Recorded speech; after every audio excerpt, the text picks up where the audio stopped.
विनाशे काले विपरीत मोदी जी का मतलब सिस्टम हो गया, बुरा हो गया, उसका दिमाग काम नहीं कर रहा है। ठीक है ना।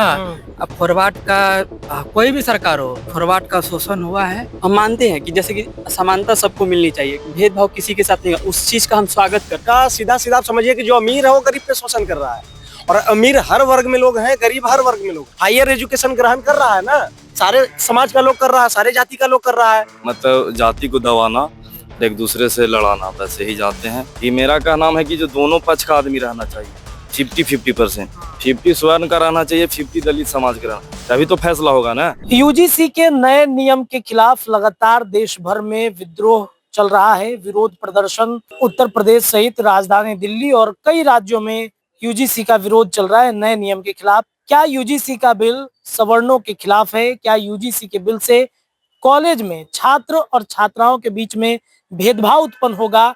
क्या अगर बाकी सवर्ण को छोड़ के बाकी जातियों को अगर टिप्पणी की जाएगी, उनके साथ भेदभाव किया जाएगा, तो क्या सजा का प्रावधान है? कॉलेज का जो एक टीम होगा वो सजा देगी? इस मुद्दे को लेकर के जहां एक तरफ हम राजधानी पटना के अन्य जगहों पर कवर कर रहे हैं, बातचीत कर रहे हैं, तो वही हमने सोचा कि छात्रों के बीच जाकर बातचीत करनी बेहद जरूरी है, क्योंकि ये ज्यादातर कॉलेज में ही होता है भेदभाव। कई जगहों पर कई केसेस हमने देखे हैं, और उन्हीं के लिए ये लाया जा रहा है जो टॉर्चर होकर सुसाइड कर लेते हैं या कई तरह की चीजें वो कर लेते हैं। तो क्या इसकी सच्चाई क्या है?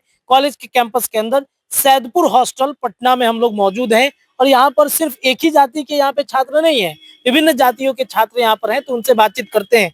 सबसे पहले आपसे हम बातचीत करना चाहेंगे, क्या नाम हुआ आपका? सागर कुमार मिश्रा। मिश्रा जी, ये बताइए यूजीसी का जो नियम है, जो कानून है, पहले कानून बताइए, आपको क्या लग रहा है इस कानून हम मेरा कहना यही सीधा सुनिए, कानून हम नहीं जानते। मेरा कहना यही है कि एक वो कहावत है गाँव में, विनाशे काले विपरीत बुद्धि। ठीक है। विनाशे काले विपरीत मोदी जी का मतलब सिस्टम हो गया, बुरा हो गया, उसका दिमाग काम नहीं कर रहा है। ठीक है ना। अब फॉरवर्ड का कोई भी सरकार हो, फॉरवर्ड का शोषण हुआ है, फॉरवर्ड का इस्तेमाल हुआ है। क्या आज हम लोग 2% का है? पता है क्या कि हम लोग बलिदान दिए हैं बॉर्डर पे। ठीक है, इसलिए इतना संख्या बल कम है। और अगला जो जो जिसके बारे में बोल रहे हैं, वो लोग बच्चा पैदा करने में लगल था, संख्या इसलिए पर ज्यादा है। हम लोग सर कटा है बॉर्डर पे, चाहे मंगल पांडे हो, चंद्रशेखर आजाद हो, सब फॉरवर्ड था। है बाकी लोग भी तो थे ना। तो बाकी लोग का मतलब नहीं ना, बाकी हम कहाँ बोल रहे हैं कि नहीं थे, हम बोल रहे हैं ना कि थे। लेकिन एक तरह से फॉरवर्ड का इस्तेमाल किया गया है, समझे, और फॉरवर्ड का यूज किया गया है। यही हम सरकार से कहना चाहते हैं कि ये बिल को लोकसभा में पारित न किया जाए। ठीक है। अब संशोधन होना चाहिए। संशोधन पारित ही नहीं होना चाहिए, संशोधन के ही नहीं होना चाहिए। हाँ, पारित ही नहीं होना चाहिए। अच्छा, चलिए और भी कुछ लोग हैं, उनसे बातचीत हम करेंगे। आप बताइए, क्या नाम है आपका? संजय कुमार गुप्ता नाम हुआ मेरा। आप गुप्ता जी हैं, साहू समाज से आते हैं? जी सर। आपके साथ ये सभी लोग भेदभाव करते हैं क्या? बिल्कुल कोई नहीं, ऐसा कुछ नहीं है। ऐसा कुछ नहीं है जी सब लोग मिलकर रहते हैं। बिल्कुल बिल्कुल। तो ये बिल लाया जा रहा है यूजीसी का, कहा जा रहा है कि सवर्ण जातियां जो हैं, ओबीसी, एससी, एसटी, तमाम जातियों का भेदभाव करती हैं छात्रों के साथ में। कई केसेस देखे गए हैं, उस आधार पर लाया जा रहा है कि उनके साथ भेदभाव ना हो। और देखिए, सबसे पहले तो आपको बधाई यहाँ पे आने के लिए, इस मुद्दे को हमारे व्यू जानने के लिए। और सबसे पहले मैं आपके दर्शकों को बताना चाहूंगा कि हमारा जो संविधान है वो सब प्रभुता है, यानी कि भारत जो देश है, यहाँ पे ना जुडिशरी सोवरेन है, ना पार्लियामेंट है, कोई नहीं। जो सबसे बड़ा प्रतिनिधित्व और सबसे बड़ा प्रधान है वो हमारा संविधान है। और जो संविधान में जितने भी नियम बनाए, आज तक से भारत में ऐसा कोई भी ये तो स्थिति उत्पन्न नहीं हुआ जिससे कि देश न चल सके। दूसरी बात, ये जो नया रूल लेके आएगा ना, ये तो पहले ये पार्लियामेंट से पास नहीं हुआ है, और ये मनचाहा, ये आर्बिट्री लॉ इसको कह सकते हैं कि सरकार के मन में जो भी आया होगा, ये आर्बिट्री लॉ लेके आ गए हैं लोग। दूसरी बात ये है कि हम मानते हैं कि जैसे कि समानता सबको मिलनी चाहिए, कि भेदभाव किसी के साथ नहीं, उस चीज का हम स्वागत करते हैं। अगर ऐसा कुछ कानून आ रहा है तो उसका हम लोग सभी लोग मिलकर स्वागत करते हैं। लेकिन मैं बस ये जानना चाहता हूँ कि क्या कभी स्वर्ण जाति यानी जनरल कास्ट के जो लोग हैं, क्या वो कहीं माइनॉरिटी में नहीं है? अगर उनके साथ कुछ गलत होता है तो वो किससे अपील करेंगे? बहुत सारे इंस्टेंसेस हुए हमारे यूनिवर्सिटीज में ही, जहाँ पे देखे हैं कि कई हॉस्टल्स में ऐसे हैं जहाँ पे जनरल के लोग माइनॉरिटी में हैं, तो उनके साथ भी गलत होता है। तो उनको तो अपील करने के लिए कोई अब स्कोप ही नहीं बचा, उनके लिए तो कोई प्लेटफॉर्म ही नहीं है। तो उसके लिए सरकार इसमें क्या प्रोविजन लेके आ रही है? तो ये एक कहीं ना कहीं ये बिल जो है हमारे बीच एक फैक्शनलिज्म, एक दरार उत्पन्न करेगा, जो भाईचारा है हम लोग का, कहीं ना कहीं अब हम लोग एक दूसरे को संदेह की नजर से देखने लगेंगे।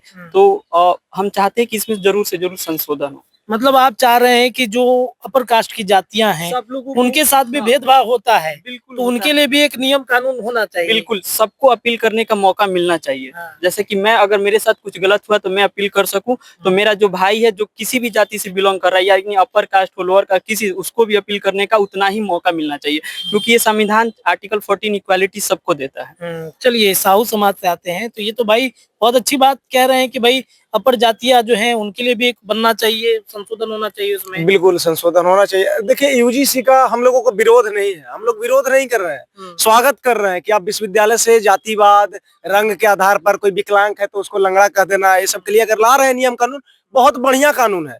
लेकिन इसमें संशोधन की ये जरूरत है कि क्या रंग रूप के आधार पर, जाति के आधार पर क्या फॉरवर्ड के साथ भेदभाव नहीं होते हैं? जहां पर कम संख्या है, देखिए शोषण शोषण का सीधा सीधा आप समझिए कि जो अमीर है वो गरीब पे शोषण कर रहा है, और अमीर हर वर्ग में लोग हैं, गरीब हर वर्ग में लोग हैं, हर जाति में लोग हैं। तो मेरा ये कहना है कि आप अगर कोई बिल ला रहे हैं तो ऐसा लाइए जो सबके लिए समान हो, एक तरफा कानून मत बनाइए। जैसे आप यूजीसी का कानून ला रहे हैं कि जातिगत भेदभाव खत्म कर रहे हैं, ठीक है, हम लोग समर्थन कर रहे हैं, लेकिन इसमें ये भी होना चाहिए कि अगर फॉरवर्ड के साथ भी अगर कोई जातिगत भेदभाव हो रहा है तो वो भी किसी के पास जाकर अपनी बातों को रखे। एक तरफा कानून, यूजीसी का जो कानून है बिल्कुल एक तरफा है, माने स्वर्णों का पैर खींचने के लिए। अरे माने आपको एग्जामिनेशन फॉर्म भरना है तो जनरल का बच्चा सबसे ज्यादा पैसा देगा, आपको सरकारी जॉब लेना है तो सबसे ज्यादा अंक जो है जनरल का बच्चा लाएगा, कहीं पे एंट्रेंस एग्जाम देना है तो सबसे ज्यादा नंबर जनरल का लाएगा, तभी एडमिशन होगा। तो हर जगह पे तो शोषण हम लोग का हो रहा है। तो एक समान की आप बात करें, नीतीश कुमार बिहार में मुख्यमंत्री इतने लंबे समय से क्यों है? कभी उन्होंने ये कहा कि 10वीं क्लास पास करेगी जो छात्रा, स्वर्ण की छात्रा को पैसा नहीं मिलेगा, या ग्रेजुएशन पास कर रहे हैं तो 50,000 स्वर्ण की जो बेटियां हैं उनको नहीं मिलेगी? ऐसा लाए नियम। यही कारण है कि नीतीश कुमार आज तक मुख्यमंत्री हैं, पूरे समाज को साथ लेकर चलते हैं, इसलिए नीतीश कुमार है। पढ़ा लिखा नेता और अंगूठा छाप नेता में यही फर्क होता है। भाजपा का जितना नेता है, मान लीजिए कि उसमें तो कितना तो बलात्कारी भरा हुआ है? आप एक कानून ला रहे हैं, रेप का कंट्रोल इससे ज्यादा है ना, रेप का केस। बिल्कुल जो आप यूनिवर्सिटी का केस हमको दिखला रहे हैं, कितना केस जो है शोषण का है वो है, रेप का केस इस देश में कम है क्या? और मुद्दा इस देश में कम है क्या? इस कानून के ला देने से जो रेप का केस है, जो पटना में शंभू गर्ल हॉस्टल में हुआ, सजा मिल गया उसको। आज भी उसके माता पिता दर दर की ठोकरें खा रहे हैं, उप मुख्यमंत्री घर में मिलने जा रहे हैं। अब कहाँ एक समान की अगर बात कर रहे हैं, आप कानून की ही बात कर रहे हैं, तो कानून ऐसा बनाइए जो सबके लिए समान हो। माने इस कानून के आ जाने से जो हमारा विश्वविद्यालय है, पटना विश्वविद्यालय, ऑक्सफोर्ड को पीछे छोड़ देगी। यहाँ पर आज भी कर्मचारी की 70% कमी है। यहाँ पर जो पदाधिकारी है सारा भ्रष्ट भरा हुआ है। सत्ता में बैठे लोगों को बोड़ा में करके पैसा पहुंचाएगा, यूनिवर्सिटी का जो हम लोगों का टैक्स का पैसा उसको लूट रहा है, खा रहा है, भ्रष्ट पदाधिकारी खा रहा है यहाँ पर। तो पहले तो उसके लिए कानून लाना चाहिए। जो विश्वविद्यालय में पदाधिकारी लूट रहा है सत्ता में बैठे लोगों के मदद से, पहले तो उसके ऊपर कानून आना चाहिए। कानून ही अगर आप लाने की बात कर रहे हैं, विश्वविद्यालय में एक समानता की ही बात कर रहे हैं, आप यूनिवर्सिटी का वातावरण को स्वच्छ रखिएगा, ऐसे ही भेदभाव कम हो जाएंगे। तो सबसे पहले तो यहाँ पदाधिकारी ही सारा भ्रष्ट भरा हुआ है, तो पहले उसके लिए आप कानून लाइए। ये कानून एक तरीके से छात्र की एकता को भी तोड़ने की कोशिश, एकदम एकता को तोड़ेगी। अब जैसे हम ही विश्वविद्यालय में जाते हैं तो ये देखकर थोड़ी किसी से दोस्ती होती है कि तुम किस जाति को, किस जाति को। किसी लड़का को लड़की से प्रेम ही हो जाता है तो ये थोड़ी है कि आप किस जाति के हो जाता है प्रेम भाई। तो जाति देखकर हो रहा है। यहाँ पर जितना हॉस्टल में बच्चा है हर कास्ट का लोग है, सभी के साथ बैठकर खाना खाते हैं। तो आप तो दरार पैदा करने के लिए कानून ला रहे हैं। अरावली का एक मामला था, वो मामला को दबाने, देखिए भाजपा का एक ही नियम है, कोई बड़ा मैटर को दबाना है तो कुछ नया चीज लाइए और सबको फंसा के उलझा के रखिए बस। अरावली का मुद्दा था ना अभी इस देश में सबसे बड़ा मुद्दा है। अब उस मुद्दा से भटकाने के लिए देखिए ला दिया यूजीसी कानून। तो आप लोग क्या चाहते हैं, छात्र क्या चाहते हैं? छात्र यही चाहते हैं कि यूजीसी बिल को आप लाइए, एकदम स्वागत है, तहे दिल से स्वागत है, लेकिन इसमें संशोधन भी लाइए। एक समानता की अगर आप बात करते हैं तो एक समान कानून होना चाहिए सभी के लिए। इसमें ये नहीं होना चाहिए कि एक तरफा आप कानून बना रहे हैं।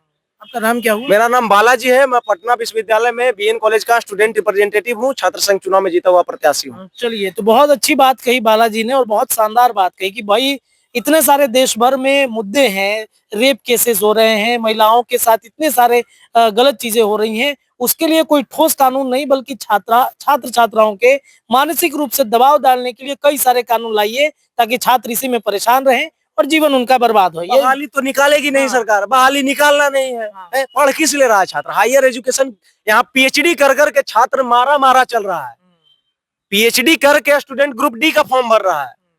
क्या आप लाए हैं भाई? सरकार में है, सत्ता में बैठे हैं, बहाली निकाल रहे हैं आप लोग समय से। यहाँ पर परमानेंट प्रोफेसर की बहाली क्यों नहीं निकाल रहे हैं? हायर एजुकेशन ग्रहण कर रहा है ना, सारे समाज का लोग कर रहा है, सारे जाति का लोग कर रहा है, परमानेंट प्रोफेसर की बहाली निकाल दिए। सारा तो असिस्टेंट प्रोफेसर भरे हुए हैं जो आउटसोर्सिंग का है, ठीका पर लेकर आउटसोर्सिंग का गार्ड भरे हुए विश्वविद्यालय में है। परमानेंट बहाली निकालिए ना। 70% कर्मचारी नहीं है आपके विश्वविद्यालय में, कर्मचारी का बहाली निकालिए ना। इसमें तो सारा समाज को लाभ होगा, है? सारा समाज को लाभ होगा, नहीं होगा? तो जो करना चाहिए वो कर नहीं रहा है, झूठ मूठ का लोगों को घुमा रहा है, छात्रों को बस भ्रमित कर रहे हैं। और क्या कर रहे हैं? कानून वही है। चलिए, एक भाई साहब और हैं, आपका नाम क्या है? शिवम शर्मा। शिवम जी, ये बताइए कि भूमिहार जाति से आते हैं, हाँ जी। तो ये बताइए आपके साथ एक साथी थे, साहू समाज से आते थे, आप लोग कुछ उनके साथ भेदभाव करते हैं क्या? कुछ नहीं करते हैं, पूछ लिए। अभी तो आप पूछे ना कि हाँ। भेदभाव होता है, हम लोग साथ बैठ के खाने वाले लोग हैं। हाँ। और जो ये कानून है सिर्फ यही है कि मतलब जाति को दबाना और एक दूसरे से लड़ाना, बस यही जाते हैं। हाँ। मेरा सिर्फ दो ही मुद्दा है कि ये कानून ठीक है, आप समानता लाने के लिए लाए हैं, लेकिन मेरा दो मुद्दा है इस कानून पर कि अभी जो आप बोले कि कमेटी आएगा कॉलेज में, बैठेगा कमेटी, तो कमेटी में देखते हुए जिस तरह से लॉ बनाया गया है, कानून बनाया गया, हमको लगता है कि दलित का ही लोग रहेगा।